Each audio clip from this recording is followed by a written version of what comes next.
فرض کنید یه عالمه لوگو داریم. این لوگوها هم مواد اولیه برای ساختن سیاره ها. یه زمانی همه این لوگوها توی یه ابر خیلی بزرگ توی فضا پراکنده بودن و اسم این ابر سحابی یا خورشیدی بود. یه اتفاقی افتاد و این ابر شروع کرد به جمع شدن.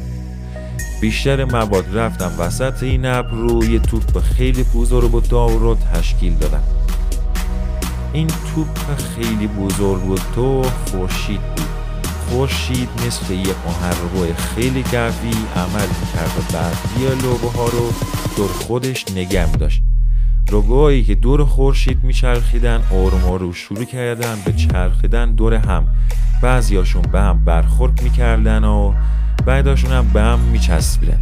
حالا فرض کنید داریم یه گلوله برف درست میکنیم و اول شکم برف رو جمع میکنیم، بعدش این گلوله برف رو هی بزرگتر و بزرگترش میکنیم.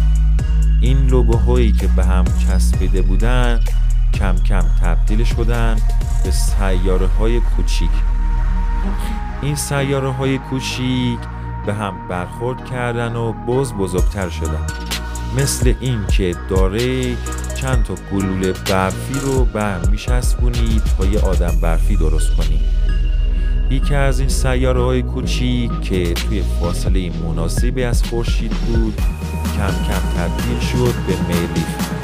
مریخ همون جوری که بزرگتر شد تا این که رسید به اندازه‌ای که الان هست.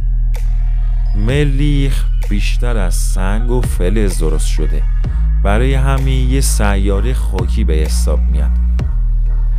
یه زمانی مریخ شبیه زمین بود ولی الان خشک و سرده.